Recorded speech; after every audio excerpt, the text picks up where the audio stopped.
मतलब है आप पाप कर्म करने से बच जाओ, आप अपने जीवन को अच्छा सच्चा बनाओ, आप अच्छे कर्म करो, आप किसी को दुख पीड़ा ना दो, आपको दुख देने वाला दुनिया में पैदा नहीं होगा। आप सभी को प्यार भरी राधा स्वामी जी। देखिए, जो आज का सत्संग का विषय है उसमें महाराज जी ने बड़े प्यार से समझाया है। अगर आपके घर में गरीबी है, आपके घर में दुख है, संकट है, तो आप किस वह में पड़े हुए हो, सिर्फ और सिर्फ आपको जरूरत है अपने परिवार में सुख शांति रखने के लिए नाम की बताई गई बातों को अगर आप अपने ध्यान में, अपने मन में, अपने जीवन में, अपने परिवार में लगाते हो तो आपके परिवार से तमाम मुश्किलें, दुख, संकट दूर हो जाएंगे। गुरु महाराज जी ने बताया कि सतगुरु हमेशा सबका भला चाहता है। गुरु की शरण में जो रहता है उस व्यक्ति का जीवन और उसका परिवार आगे बढ़ता है, उसके परिवार में तमाम मुश्किलें दूर होती है, सुख शांति आती है और वह व्यक्ति अपने समाज में भी इज्जत पाता है। और साथ ही सतगुरु महाराज जी ने बताया कि आप भूलकर भी कभी भी बुरे काम मत कीजिए, बुरे का नतीजा हमेशा बुरा ही होता है। तो चलिए आपका कीमती समय सत्संग को शुरू करते हैं। कृपया सत्संग को पूरा सुनकर पुण्य भागीदार जरूर बनी। राधा संत सिर्फ इसी युग में मिले, किसी युग में संत नहीं आए। उन युगों में तो तप को प्रधान मानते थे, यज्ञ हवन को प्रधान मानते थे, जिनमें मुक्ति नहीं थी जीव की। मुक्ति तो सिर्फ नाम में है और नाम सबसे आसान वो कलयुग में ही बताया जाता है। और उसको गृहस्थ में रहते हुए सारे काम करते हुए कोई किसी प्रकार की बाधा और रुकावट नहीं है। नाम की भक्ति करो, लेकिन नाम की भक्ति क्या है? अब सत्संगों में आते हैं, गुरु उपदेश करते हैं, वचन सुनाते हैं, कहते हैं कि पवित्र जीवन जियो, पति पत्नी आपस में प्यार से रहो, घरों में बूढ़े बुजुर्ग की इज्जत कदर करो, बुराई शराब कबाब ये बुरी गंदगी चीज़ जो इंसान की बुद्धि को भ्रष्ट करती हैं। और वो कैसा भोजन है? वो राक्षसी प्रवृत्ति बनाने वाला भोजन है। सात्विक भोजन क्यों नहीं खाते? चावल सब्जी और रोटी जो इंसान खाता है, शरीर को किस लिए दूसरी चीज़ों की जरूरत है? क्या मांस खाने से कोई ताकतवर हो जाता है? क्या उनकी उम्र लंबी हो जाती है? क्या वो बुद्धिमान हो जाते हैं? क्या वो पाप कर्मों से बच जाते हैं? नहीं, ज़्यादा बढ़ते हैं। लेकिन जो सादा भोजन खाता है उसको उन चीज़ों से नफरत होती है। जो चीज़ें पाप से भरी हुई हैं, नरकों में ले जाने वाली हैं, जीवन को बर्बाद करती हैं, रोगों और बीमारियों से भरी हुई हैं, उन चीज़ों का उपयोग होता है। उनको खा के हम खुश होते हैं। क्या खुशी है? किस लिए? देखा देखी। किस लिए? एक फैशन हो गया है। उसको ये नहीं जानते कि इसका परिणाम क्या होगा। दुख कष्ट बीमारी झेलते हैं। अरे भक्ति के और सत्संग की बातों को कहाँ सुनोगे आप, जब मन में विचार ख्यालात ही हमारे बुरे रहते हैं हमेशा। उस ओर हमारा ध्यान ही नहीं है। दूसरों की ओर देखते हैं, उनकी बुराइयों को देख के खिल्ली उड़ाते हैं, अपने ओर नहीं झांकते। हम क्या करते हैं? एक बुरे इंसान को बुरा करते हुए देख के बुरा करना सीख जाते हैं, लेकिन एक अच्छे इंसान को देख के उसको अपना आदर्श बना के अच्छा करना नहीं सीखते। अच्छा करने में बड़ा समय देना पड़ता है, त्याग करना पड़ता है, साधना करनी पड़ती है, मेहनत करनी पड़ती है। बदले में आदमी को तन मन धन अर्पण करना पड़ता है। और गुरु सबसे पहले इन चीज़ों को लेता है कि दे मुझे। और जो शिष्य दे देता है वो मालो माल हो जाता है, जो नहीं देता कंगाल हो जाता है। देता है वो इसलिए कि गुरु की आज्ञा के बिना मैं उन चीज़ों का प्रयोग नहीं करता। न तन से कोई बुरा कर्म करेगा। गुरु कहता है तन से सेवा करो, भूखे गरीब की करो, ज़रूरतमंद की करो, माँ बाप की करो, बूढ़े बुजुर्ग की करो, कोई भी हो उसकी सेवा करो। सेवा करोगे मेवा मिलेगी। अच्छा किया है उससे दुआ मिलेगी जिसकी आपने सेवा की है। और उसकी कही हुई बातें जो दिल से निकलेंगी वो तुम्हें मालो माल कर देंगी। वो कहते हैं आशीर्वाद क्या था, क्यों लेते थे आशीर्वाद? यही तो आशीर्वाद था। जब उनका दिल खुश होता था, खुश दिल से वो कहते थे सौभाग्यवती हो, परमात्मा तुझे सुख दे, शांति दे, खुशहाली दे। क्यों दे? जिसका मन खुश नहीं हो वो उसको देगा क्या? आज बहू सास के पास जाती है, उससे वो कुछ दिन के बाद कहीं बाहर रह के आती है, सास से आशीर्वाद लेने के लिए। सास का मुंह उधर होता है, बहू का उधर होता है, टेढ़ा मुंह करके उसे आशीर्वाद लेती है। वो आशीर्वाद देती है, वो भी ऐसा ही देती है, जा खुश। ना उसने आशीर्वाद लिया ना उसने आशीर्वाद दिया। आशीर्वाद तो खुश दिल से देगी वो होगा ना। दोनों का 36 का आंकड़ा, उसका मुंह उधर उसका उधर। तो ये ऐसे में कहाँ, जिसके हृदय में प्यार नहीं है घरों में शांति नहीं है। जहाँ सुमति वहाँ सुख नाना, जहाँ कुमति वहाँ दुख विदाना। जहाँ सुमति है वहाँ सुख ही सुख है। जहाँ कुमति है वो नरक के बराबर घर है। उस घर में शांति नहीं है, छोटे बड़े की कदर नहीं है, कोई किसी का कहना मानता नहीं। हमारे पूर्वज बहुत अच्छी बात कहा करते थे, लेकिन आज वो जमाना तो नहीं है। वो कहा करते भाई घर में चरखा डहा ना, एक का कहा ना, तामणी घी तया ना, उस घर में बसे पाकि में रहा जाए। कि घर में घी तो जब होगा आदमी गाय भैंस रखेगा, बूढ़े बुजुर्ग का सब कहा मानते होंगे, अनुशासन रहेगा, अपनी अपनी ओर खींचना शुरू कर देंगे तो बिखर जाएंगे। एकता में बल होता है, अपनी अपनी चलाएंगे वहां तो सब खराब होगा। इसलिए हमारे पहली चीज है कि मन में शांति होगी तो घरों में भी शांति करेंगे। अब तो इतने उत्तेजित रहते हैं बिना ही बात के, बच्चे कहा नहीं मानते। बच्चे सुनना क्यों नहीं चाहते? अब इसका मूल कारण तो यह है कि पैदा करने वाले ने उसको क्या खा के पैदा किया है। सीधी बात कहते, तेरी माँ ने क्या खा के पैदा किया? कहते कि नहीं कहते? कोई ईंट की औलाद है, कोई कोयले की औलाद है, कोई मिट्टी की औलाद है, करते हो ना ऐसा। लेकिन हमारे वो संस्कार थे उस जमाने में, जब ये माताएं गर्भवती होती थी उनको अच्छे से अच्छे माहौल दिए जाते थे, अच्छी शिक्षाएं दी जाती थी, उनके लिए ऐसे वातावरण बनाए जाते थे कि ताकि पैदा होने वाले बच्चे पर वो असर हो। और एक मकान बनाते हैं, उसकी नींव में अगर हमने कच्ची मच्ची ईंट डाल दी, मिट्टी डाल दी तो कितने दिन रुकेगा? वो गिर जाएगा। हमने उनकी नींव अच्छी नहीं रखी है। पति अपनी पत्नी के पास संतान की दृष्टि से जाता है और वो संतान पैदा होगी, वो संतान बहुत अच्छी होगी, लेकिन एक काम वासना की पूर्ति के लिए जाता है तो पाप ही पैदा होगा। क्यों? वो अच्छी भावना लेके पैदा नहीं हुआ है। इसलिए अच्छे ख्याल जब से जन्म लेता है बच्चा, उसी समय से उसमें शुरू हो जाते हैं कि उसको किस प्रकार के ख्याल और विचार मिले। और जब वो पैदा होगा तो जन्मजात गुण लेके पैदा होते हैं। अरे पक्षी उड़ना शुरू करता है, कछुआ और उसके मगरमच्छ के बच्चे अगर चाहे जमीन में अंडे दे के आते हैं, पैदा होते ही वो पानी की तरफ समुद्र की ओर भागते हैं, जन्मजात गुण है। तो इंसान भी इसी प्रकार से जन्मजात गुण लेके आता है। तो वो गुण अगर उसको अच्छे नहीं मिले उस टाइम पे तो वो बाहर आके यही काम करेगा, लड़ाई झगड़े करेगा, उल्टे सीधे कामों में फंसेगा, पाप कर्म पुण्य कर्म को समझेगा नहीं कोई भी। और जब इंसान इन कर्मों में पड़ जाता है, जब समझो पाप कर्म में पड़ गया, पाप बोध नहीं रहेगा उसको।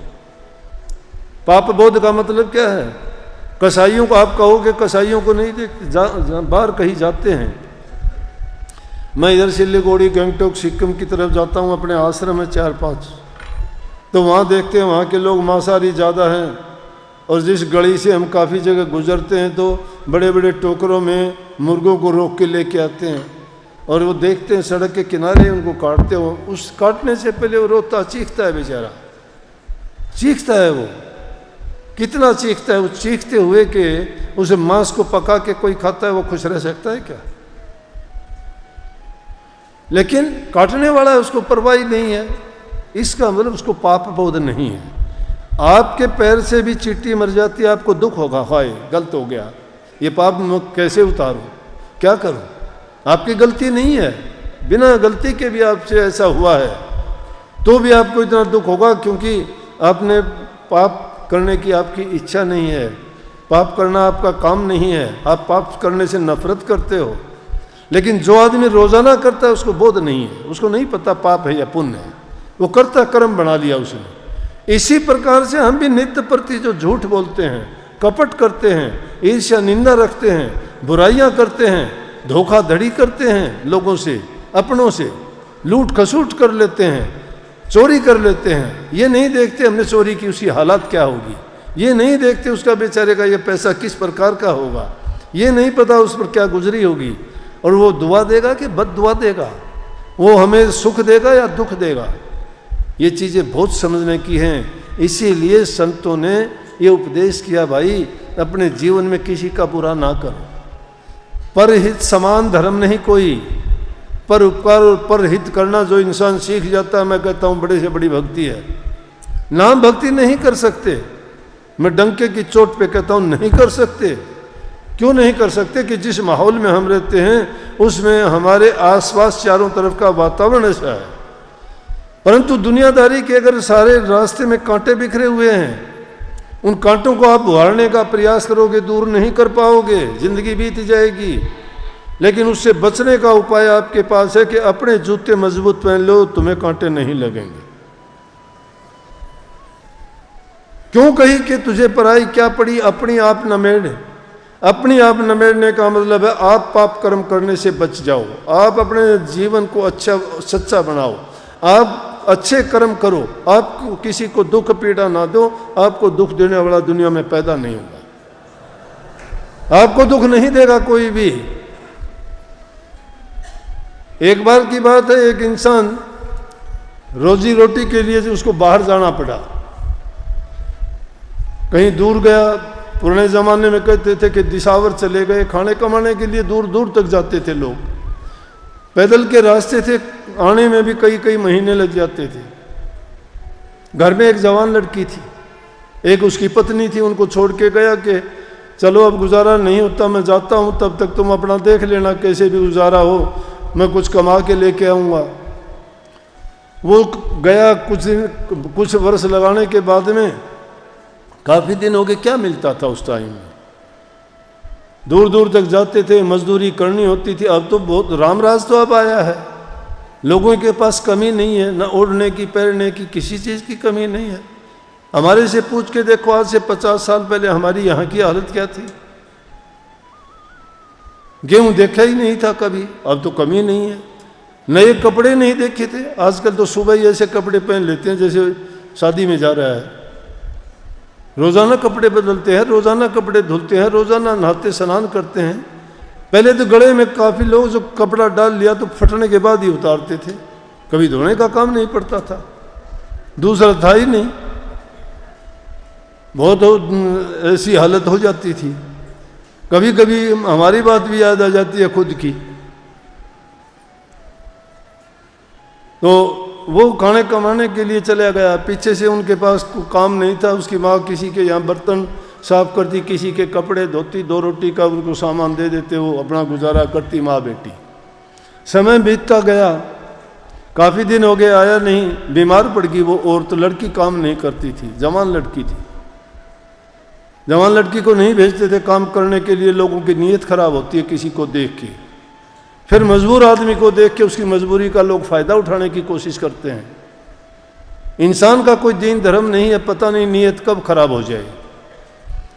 और फिर ये काम वासना ऐसी चीज़ है, पता नहीं इंसान को कब ले डूबे, कुछ नहीं पता। बड़े बड़े ऋषि मुनियों को इसने गिरा दिया। मन का खेल है, मन के दायरे में जब रह के काम करता है, ये मन दबो देता है इंसान को, लालच में डालते हुए देर नहीं लगाता, छोटी सी बात पे इसको गिरा देता है, बुरे से बुरा कर्म करा देता है।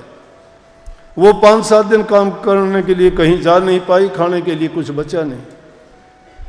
लड़की कहने लगी, माँ भूखी मर गई, अब क्या करूं मैं, कुछ खाने के लिए नहीं है। वो बीमार थी इसलिए उसको तो कुछ खाने में अच्छा भी नहीं लगता था, भूखी वो भी थी। बोली, बेटी क्या करूं, मैं काम पर जा नहीं सकती और मजबूरी है, अब तो जो होगा सो होगा। बोला, बिल्कुल जब इंसान तंग आ जाता है, मरता क्या न करता, मरता हुआ इंसान सब कुछ कर लेता है। अपनी माँ से कहती है कि एक साहूकार का लड़का जब मैं गली से गुजरती हूँ मुझे रोज़ाना बुलाता है, अगर कहो तो मैं उसके पास जाऊँ खाने के लिए ले आऊँ, लेकिन उसकी नज़र अच्छी नहीं है मेरे ऊपर, ये बात है। लेकिन मैं आपको सच बताती हूँ कि मरना तो है हमें, जीने के लिए आदमी सब कुछ कर सकता है। जब कुछ भी नहीं बचा, उसकी माँ ने उसको कह दिया कि जाओ। बोला, मेरी इज्जत देनी पड़ेगी जब मुझे कुछ लेके आना मिलेगा खाने के लिए। बोला, जाओ, मैं कहती हूँ अब मजबूरी है, क्या करेंगे, नहीं तो मरेंगे वैसे भी। उधर से उसका पिता चल देता है, रास्ते में चल होगा कहीं, वो घर में आ गया। वो घर में आ गया तो आने के बाद उसने पूछा कि लड़की कहाँ है। वो उसको कहने लगी, उसको कुछ बुरा भला भी कहा कि आज से 2 दिन पहले आ जाता तो ये काम तो नहीं होता। बोले, क्या बात। बोला कि आज लड़की अपनी इज्जत बेच के और रोटी खाने के लिए सामान लेके आए कि हम 10 दिन से भूखे हैं। बिल्कुल भी उस इंसान को तकलीफ नहीं हुई ये बात सुन के। कहने लगा ऐसा हो नहीं सकता। बोला ये भी कोई बात है? बोला हो गया, ये तो आज गई है लड़की, अब देख लेना थोड़ी देर में परिणाम देख लेना। बोला मैंने अपनी जिंदगी में किसी की इज्जत खराब नहीं की। जब मैंने किसी की इज्जत खराब नहीं की तो दुनिया में ऐसा कोई पैदा नहीं हुआ मेरी इज्जत खराब कर। बात बड़ी कठोर थी, बात बड़ी सच्ची भी है। कर्म का फल है। जो इंसान किसी का बुरा नहीं करता उसका बुरा कौन कर देगा? बुरा उसी का होगा जिसने खुद अपना कुआं खोद लिया है। अपने पैरों में आप कुल्हाड़ा मारता है इंसान, दूसरा नहीं। प्रवचनों को पूरा सुनने के लिए आपका बहुत बहुत धन्यवाद। हम आशा करते हैं हमने प्रवचनों को बड़े ध्यान से सुना होगा। तो जैसे पहले सत्संग जी आपने सत्संग में सुना, महाराज जी ने बताया कि कर्म अच्छी कीजिए। कर्म ही आपके जीवन को बनाते हैं और कर्म ही आपके जीवन को बिगाड़ते हैं। अगर आप बुरे कर्म करते हो तो बुरे कर्म आपको हर तरह से बर्बाद कर देंगे, आपके जीवन को बिल्कुल बर्बाद कर देंगे। और जैसा सतगुरु महाराज जी ने बताया कि गुरु सबका भला चाहता है। जो इंसान गुरु के शरण में रहता है, गुरु उसको वो तमाम मंत्र बताता है, तमाम रास्ते बताता है, जिस पर चलकर आप अपने जीवन को ही नहीं बल्कि परिवार को भी सुख शांति में ला सकते हैं और अपने परिवार में एकता को स्थापित कर सकते हैं, कलेश को दूर कर सकते हैं। और जैसे गुरु महाराज जी ने बताया कि आप हमेशा नेक कार्य कीजिए, हमेशा गुरु के वचनों में रहिए, गुरु की बातों को मानिए और दूसरों का भला कीजिए। इससे आपका जीवन भी सार्थक बनेगा और आपके परिवार में भी सुख शांति आएगी। तो कृपया गुरु महाराज जी की इन बातों को आप अपने जीवन में अवश्य उतारिए और अपने जीवन को सार्थक, सफल और सुखमयी अवश्य बनाइए। और साथ ही अगर आपको सत्संग अच्छा लगा तो कमेंट बॉक्स में राधा स्वामी लिखकर पुण्य भागीदार अवश्य बनिए। मिलते हैं जल्दी एक नए और बहुत ही प्यारे प्रवचनों के साथ। तब तक के लिए आप हमें दीजिए राधा स्वामी।